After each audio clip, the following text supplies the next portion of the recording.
बताइए पूरे देश में। बताइए नरेश जी, आपको मजबूर होना पड़ा और ये हालत हो गई है कि असदुद्दीन ओवैसी आपके मंत्री का भाषण डाल करके पूछ रहे हैं कि हिमाचल में मोहब्बत की दुकान का क्या हुआ। यह है मोहब्बत की दुकान जहां अनिरुद्ध सिंह मस्जिद के खिलाफ जहर उगल रहे हैं, ये ओवैसी जी ने कहा। नरेश जी,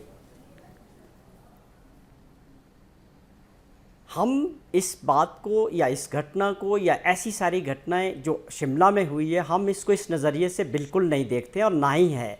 कुछ लोग कोशिश करते हैं, आप समझते हैं वो विचारधारा के लोग हैं, वो इस तरह की परिस्थितियों में ज़रूर सामने आते हैं और इसको रंग देने की कोशिश भी करते हैं। हम सरकार में हैं, हमारे टाइम में इसमें कोई कंस्ट्रक्शन नहीं हुआ, लेकिन फिर भी हम जिम्मेवारी के साथ इस बात को आगे बढ़ा रहे हैं कि इसमें जो भी इलीगल कंस्ट्रक्शंस के मामले हैं उसमें जल्दी से जल्दी कार्रवाई होनी चाहिए और कानून के दायरे में वो कार्रवाई होगी। हम क्योंकि नरेश जी, मैं आपको पढ़ करके सुना दूं जिनको पता नहीं है कि असदुद्दीन ओवैसी ने क्या बोला। हिमाचल के संजौली में मस्जिद बनाई जा रही है, उसको निर्माण को लेकर कोर्ट में केस चल रहा है। प्रेमचंद से क्षमा चाहता हूं, लेकिन सांप्रदायिकता को खुलकर आने में लज्जा आती है, इसलिए वो कांग्रेस का शॉल ओढ़कर आती है। जब सांप्रदायिकता को खुलकर सामने आने में लज्जा आती है तो वो कांग्रेस का शॉल ओढ़ करके आती है, ओवैसी जी कह रहे हैं। मेरी आपसे एक अर्ज है, जो मैं बात कहना चाह रहा हूँ इसी स्पेसिफिक अपनी स्टेट की घटना के बारे में। राष्ट्रीय स्तर पे इसको लोग अलग अलग तरह से रंग देंगे और बात करते करते डिबेट में इसको बांग्लादेश तक पहुंचा देते हैं, पिछली घटनाओं से जोड़ देते हैं। अनिरुद्ध सिंह ने पहुंचाया बांग्लादेश तक। बांग्लादेशी और रोहिंग्या मुसलमान का जिक्र तो अनिरुद्ध सिंह ने सदन के अंदर किया। बात करने का कोई मतलब नहीं है हमारे लिए। मैं खुद एक बहुत मजबूत हिंदू हूँ, मुझे समझ नहीं आता कि हिंदू होने का क्या प्रमाण है। वही बात हमारे पे लागू होती है कि हम इस नज़रिए से इस सारी घटना को बिल्कुल नहीं देखते। लेकिन ये ज़रूर है कि इसमें राजनीतिक लोग भी कूद गए हैं, उनके विचारधारा भी कूद गई है और नेशनल डिबेट चैनल पे ये आ गया है, मामला कहीं से कहीं पहुंच रहा है। तो ये अलग इसका एक दृष्टिकोण है। ठीक है, अलग दृष्टिकोण दिया जा रहा है। चलिए गुरु प्रकाश, आपने फिर भी इस सवाल का जवाब नहीं दिया। बांग्लादेशियों का जिक्र, रोहिंग्या मुसलमानों का जिक्र और लव जिहाद का जिक्र किसी भाजपा के नेता ने नहीं किया सदन के अंदर, खुद आपके मंत्री ने किया और उनके बगल में विक्रमादित्य सिंह बैठे हुए थे और वो बोलते रहे। तो क्या वो गलत बोल रहे हैं? क्या उन्हें मिसलीड किया गया है? देखिए, या फिर आपको लगता है कि वो भाजपा की पिच में आकर के फंस रहे हैं?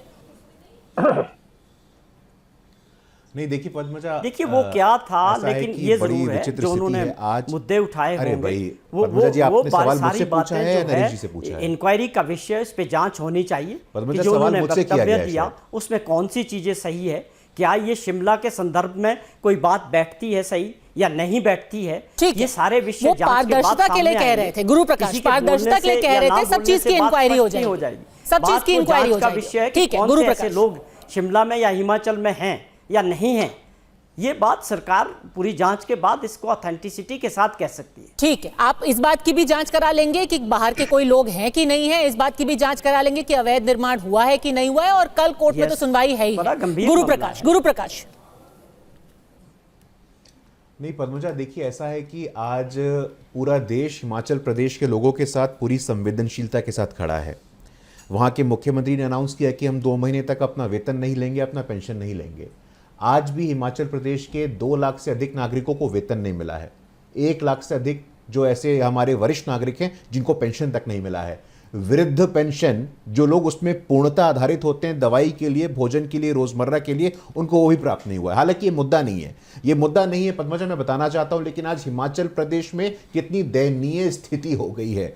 कांग्रेस पार्टी ना तो गवर्नेंस कर पा रही है, ना तो शासन प्रशासन का काम ठीक से कर पा रही है, ना तो लॉ एंड ऑर्डर मेंटेन करके पा रही है। इसके पीछे कारण क्या है? इसके पीछे कारण है लैक ऑफ क्लैरिटी। आपकी मंशा की स्पष्टता है ही नहीं, आप आखिरकार करना क्या चाहते हैं। राशिद अल्वी, जैसा कि अभी कहा गया, कांग्रेस के वरिष्ठ नेता हैं, कांग्रेस की नीतियों पे प्रश्न चिन्ह खड़ा कर रहे हैं। कहते हैं कांग्रेस है कि भारतीय जनता पार्टी है। भाई Asaduddin Owaisi, all India MIM के जो हमारे नेता हैं, कहते हैं मोहब्बत की दुकान में नफरत का सामान बिक रहा है।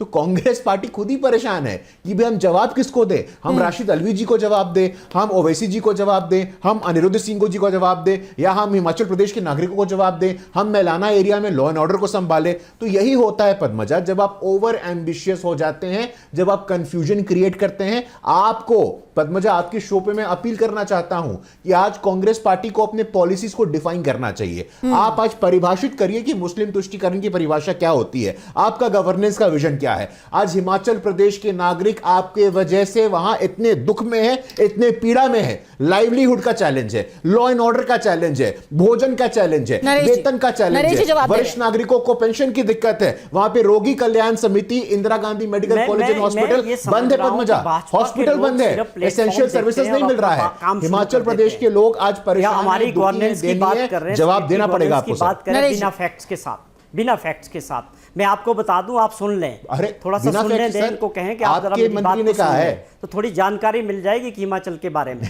और थोड़ी गलतफहमियां भी दूर हो जाएगी।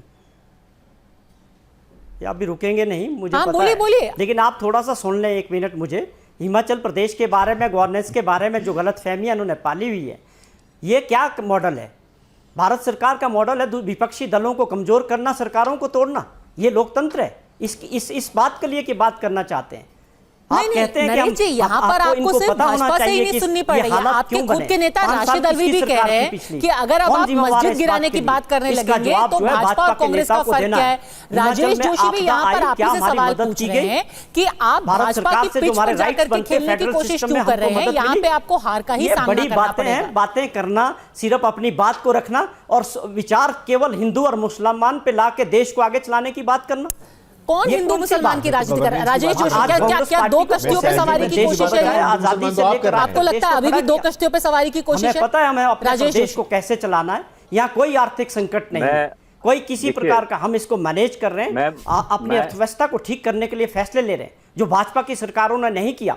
लोन लेने के मॉडल्स के आगे इस प्रदेश को चलाया जा रहा है भाजपा के लोगों ने। ठीक है, अब राजेश जी को बोलने लाके खड़ा कर दिया। हमारे मुख्यमंत्री जी और हमारी सरकार इस बात के लिए वचनबद्ध है कि हम अपनी अर्थव्यवस्था को ठीक करने के लिए फैसले ले रहे हैं। कोई आर्थिक संकट नहीं है। तो ये गलत प्रोपोगंडा करना, ठीक है नरेश जी, आपने बात अपनी रखी, राजेश जोशी करना, मैं समझता हूं। अच्छा देखिए, मैं ठीक शोभा, नरेश जी ठीक है, शुक्रिया। मैं आपसे सिर्फ एक बात कहना चाह रहा हूं।